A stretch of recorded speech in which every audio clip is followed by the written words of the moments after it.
السلام علیکم۔ آج کے دن کی تین بڑی خبریں ہیں۔ ایک تو سابق وزیر اعظم نواز شریف کو ایون فیلڈ ریفرنس میں بہت بڑا ریلیف ملا ہے اسلام آباد ہائی کورٹ کی جانب سے، اور دوسری خبر جو سب سے بڑی ہے وہ ہے عمران خان نے جو تحریک انصاف کے لیے جو پی ٹی آئی نام استعمال کر رہی ہے، کیئر ٹیکر چیئرمین کے لیے بیرسٹر گوہر کا نام جو ہے وہ نامزد کرنے کی عمران خان نے منظوری دی ہے۔ تیسری خبر آج سینیٹ میں کی جو کمیٹی تھی اس میں یہ بتایا گیا ہے کہ جو پاکستان میں دہشت گردی کے حملے ہوئے ہیں اس میں افغان شہری جو ہیں وہ ملوث ہیں۔ تو ان ایشوز پر ہم بات کریں گے، اور جو بیرسٹر گوہر خان کو نامزد کیا گیا ہے پارٹی چیئرمین شپ کے لیے، اس کے بعد اب کئی سوالات بھی اٹھ رہے ہیں کہ بیرسٹر گوہر کے نام پر اتفاق کیسے ہوا۔ جو عمران خان کے ساتھ قانونی ٹیم نے مشاورت کی اس میں دیگر کون کون سے نام تھے جو پیش کیے گئے، جو عمران خان نے مسترد کیے، عمران خان نے خود کون سا نام جو ہے وہ تجویز کیا تھا، اور بیرسٹر گوہر کے نام پر کیا تمام پارٹی کے اراکین متفق ہیں یا پھر کوئی اختلاف رائے بھی موجود ہیں، تو ہم اس پر بات کریں گے۔ سب سے پہلے تو آج جو بیرسٹر گوہر کا نام سامنے آیا، اب اس میں بہت سے لوگ یہ سوچ بھی نہیں سکتے تھے کہ کوئی بیرسٹر گوہر صاحب کا جو نام ہے وہ سامنے آئے گا، اس کو پارٹی چیئرمین بنایا جائے گا، لیکن یہ نام جو ہے وہ سامنے آیا۔ کل ہی آپ نے دیکھا کہ شیر افضل مروت صاحب نے جو بات کی تھی، تو اس کے بعد یہ خبریں چلنا لیکن شروع ہو موسٹلی گئی۔ نادر شیر افضل مروت صاحب کی کئی باتوں کو بہت سے افراد سیریس نہیں لیتے، تو ایک طرف انہوں نے یہ کہا تھا کہ عمران خان کنٹینیو نہیں کریں گے پی ٹی آئی کے چیئرمین کے حوالے سے، اس پوسٹ پہ کنٹینیو نہیں کریں گے، کسی نے سیریس نہیں لیا۔ پھر اس کے بعد جو ہے آپ نے جو خبر دی تھی کہ جو بیرسٹر گوہر ہیں وہ نئے پارٹی کے چیئرمین ہوں گے، کچھ ٹائم پیریڈ کے لیے ہوں گے، ابھی وہ ٹائم جو ہے اسپیسیفائی نہیں کیا گیا۔ بیسکلی اگر ہم ان کی پروفائل کے بارے میں بات کریں تو بیرسٹر گوہر اس ساری کے -1 ہے +1 ہے، وہ ایک علیحدہ ڈبیٹ ہے۔ بیرسٹر گوہر جو ہیں وہ ان کا ضلع بنیر سے تعلق ہے، اور یہ باہر سے انہوں نے تعلیم حاصل کی ہے، اور بیرسٹر ہیں، وکیل ہیں، اور انہوں نے 2004 سے وکالت کا آغاز کیا تھا، اور جس کے بعد جو ہے وقتاً فوقتاً مختلف کیسز میں انہوں نے نمائندگی کی، مختلف کلائنٹس کی، بڑے کلائنٹس کی۔ یہ جو وکیل ہیں لطیف کھوسا اور اعتزاز احسن کے ساتھ بھی کام کر چکے ہیں، ان کے لیگل کاؤنسل کا حصہ رہے، اور ساتھ ساتھ جو لائم لائٹ میں نادر یہ تب آئے جب الیکشن کمیشن میں زیادہ تر نمائندگی جو ہیں وہ بیرسٹر گوہر عمران خان کی انہوں نے کرنی سٹارٹ کی۔ باقی جو ہیں افراد وہ بھی تھے، وکلاء بھی تھے، لیکن barrister Gohar was the one جنہوں نے فارن فنڈنگ کے کیس میں، he was the first one جنہوں نے سب سے پہلے رٹ پٹیشن دائر کی تھی فارن فنڈنگ کیس میں جو پی ٹی آئی کا تھا، جس میں اکبر بابر اور باقی جو ہیں وہ ان کا حصہ تھے۔ تو اس کے بعد ہم دیکھتے ہیں کہ پی ٹی آئی کے مختلف کیسز میں خاص طور پر عمران خان کی نمائندگی بیرسٹر گوہر نے کی، باقی لیڈرز کی بھی پی ٹی آئی کے لیڈرز کی مختلف کیسز میں نمائندگی کرتے رہے، اور بیرسٹر گوہر سے کچھ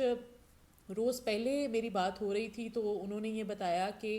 جولائی 2022 تک بیرسٹر گوہر فیس لیتے تھے پی ٹی آئی کے لیڈرز سے کیس لڑنے کی، جو کہ ایک وکلا کا یوزول پریکٹس ہے، لیکن جولائی 2022 کے بعد سے وہ free of cost P T I کے لیڈرز کے کیسز لڑ رہے تھے، اور عمران خان کے بھی کیسز جو ہیں ابھی تک اوبویسلی وہ فری آف کاسٹ لڑ رہے ہیں بنا کسی معاوضے کے۔ بہت زیادہ انرجیٹک قسم کے جو ہیں وہ انسان ہیں، اور بہت اچھے وکیل مانے جاتے ہیں لیگل فرٹرنٹی میں، اور اس کے ساتھ ساتھ جو ہے ہم نے ان سے ویسے بھی اس حوالے سے بات کی جب آج ان کا آفیشلی اناؤنس کیا گیا نام، تو وہ بہت زیادہ اس چیز کو ایکسائٹیڈ ہیں لے کے کہ لیگل ریفارمز جو ہیں وہ ہونے چاہیے، اور کسی بھی طرح کی، تاکہ ہمارا جو جوڈیشل سسٹم ہے بقول ان کے ایک اسٹیگننٹ یا کہیں نہ کہیں لیک کرتا ہے بہت ساری چیزوں میں، اس میں کمیاں ہیں ہمارے جوڈیشل سسٹم میں، تو وہ جوڈیشل ریفارمز یا پھر اصلاحات کی بات کرتے نظر آتے ہیں، اور اس کے لیے بہت زیادہ سیریس اور یہ ان کے لیے ایک بڑا اعزاز بھی ہے کہ مختصر عرصے میں ان کو پارٹی کا چیئرمین کیئر ٹیکر ہی صحیح لیکن بنایا جا رہا ہے۔ تو یہ جو ہم نے ایک سوال آپ کے سامنے رکھا کہ بیرسٹر گوہر کے نام پر کیسے اتفاق ہوا، دیگر کون سے نام تھے، جو اس حوالے سے اگر میں آپ کو بتاؤں تو جو لیگل ٹیم کی ملاقات ہوئی عمران خان سے تو اس میں مختلف نام سامنے آئے تھے۔ سب سے پہلے تو قانونی ٹیم نے عمران خان کو اس بات پر آمادہ کیا تھا کہ جو ان کو سزا سنائی گئی ہے، جو ان کو ڈسکوالیفائی کیا گیا ہے، تو اس کے بعد وہ چیئرمین کا الیکشن نہیں لڑ سکتے، انٹرا پارٹی الیکشنز میں حصہ نہیں لے سکتے۔ اس کے بعد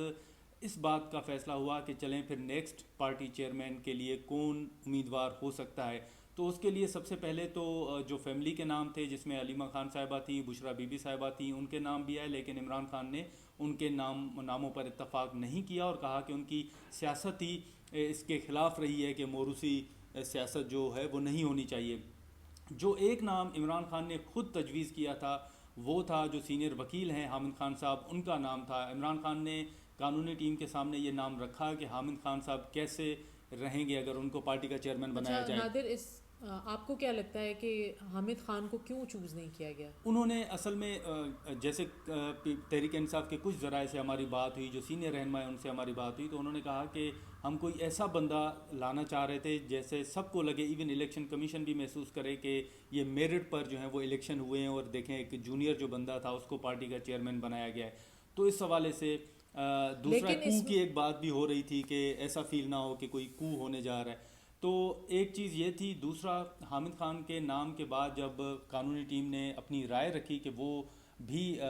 صحیح جو چوائس ہے وہ نہیں ہو سکتے, تو اس کے بعد دیگر نام بھی آئے, جس کے بعد عمران خان نے خود کہا کہ بیرسٹر گوہر کیسے رہیں گے اگر ان کو پارٹی کا چیئرمین نامزد کیا جائے. تو پوری قانونی ٹیم نے اس پر حامی بھری اور اس کا نام جو ہے وہ فائنل کیا گیا. اب اس کے بعد یہ قانونی ٹیم کو ٹاسک دیا گیا تھا کہ وہ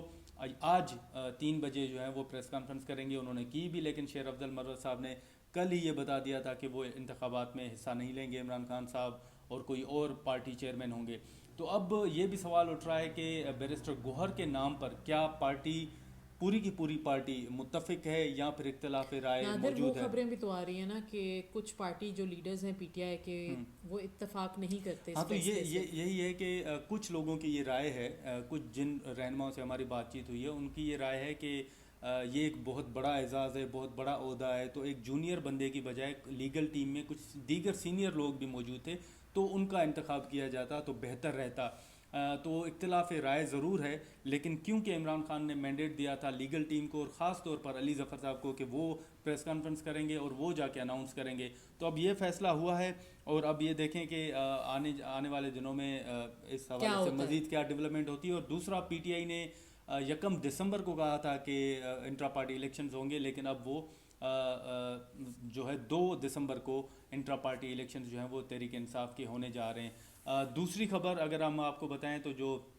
سینٹ کی داخلہ کمیٹی میں آج وزیر داخلہ سرفراز بگٹی نے یہ بتایا کہ پاکستان میں زیادہ تر جو دہشت گردی کے واقعات ہیں ان میں افغان نیشنل جو ہیں وہ ملوث ہیں. ایون جو زیادہ بڑی سویپنگ سٹیٹمنٹ نہیں ہوگی وزیر داخلہ کی جانب سے؟ نہیں, ان کے پاس فگر ہے اور وہ کہہ رہے ہیں کہ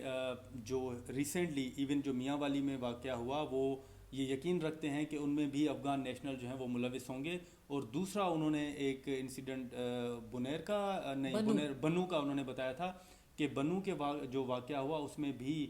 جو رپورٹ سامنے آئی ہے یا تحقیقات ہوئی ہے اس میں افغان نیشنل ہی ملوث ہے. تو جو میاں والی کا واقعہ ہے اس حوالے سے سرفراز بگٹی نے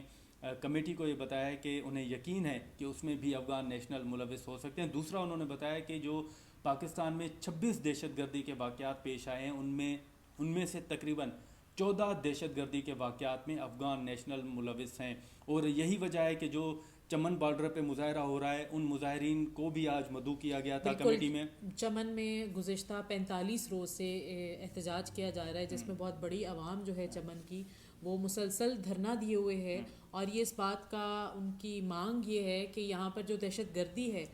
اس کو کم کیا جائے, اس کے واقعات کو کم کیا جائے تاکہ اوورآل صورتحال جو ہے وہ امن کی جانب. لیکن وہ یہ بھی ڈیمانڈ کر رہے ہیں کہ ان کا بزنس جو ہے وہ افغانستان میں بھی ہے, ان کی فیملیز افغانستان میں ہیں, تو ان کو ماضی کی طرح آنے جانے دیا جائے, پابندیاں نہ لگائی جائیں. اب حکومت اس پر, سرفراز بگٹی صاحب نے آج کمیٹی کو بتایا کہ اب ہم اس بات کی اجازت نہیں دے سکتے کہ آپ شناختی کارڈ دکھا کر یا ایک پرچی دکھا کر افغانستان چلے جائیں اور وہاں سے پاکستان آ جائیں, کیونکہ بہت سے جو ہے تذکرے کا وہ نام استعمال کر رہے ہیں کہ تذکرے پر افغان شہری پاکستان آتے ہیں اور یہاں پر آ کے وہ جو ان کا دل کرتا ہے وہ کر کے چلے جاتے ہیں. نادر, کوئی ایسا فگر انہوں نے پرووائڈ کیا ہے کہ اتنے افغان شہری؟ ہاں, انہوں نے کمیٹی کو بتایا کہ تقریباً پہلے جیسے انہوں نے 3 لاکھ کے قریب کہا تھا, اب انہوں نے کہا ہے کہ 4 لاکھ کے قریب یا 4 لاکھ سے زائد جو غیر ملکی شہری پاکستان میں غیر قانونی طور پر جو مقیم تھے وہ اب پاکستان چھوڑ چکے ہیں. لیکن انہوں نے کہا کہ جب میں نے 3 لاکھ کا فگر دیا تھا تو اس وقت 3 لاکھ میں سے 2,96,000 افراد ایسے تھے جو خود پاکستان چھوڑ کر چلے گئے تھے. صرف 10,000. ہاں, اور انہوں نے کہا کہ یہ تاثر غلط ہے کہ ہم ان کو پکڑ کے پاکستان سے نکال رہے تھے. تو انہوں نے بتایا کہ 2,96,000 ملک سے خود ہی باہر چلے گئے تھے, باقی 10,000 لوگوں کو جو ہے وہ ہم نے نکالا تھا. تو یہ اہم جو تفصیلات تھیں آج سینیٹ کی داخلہ کمیٹی کی, جس میں سینیٹر اور ساتھ ہی ساتھ جو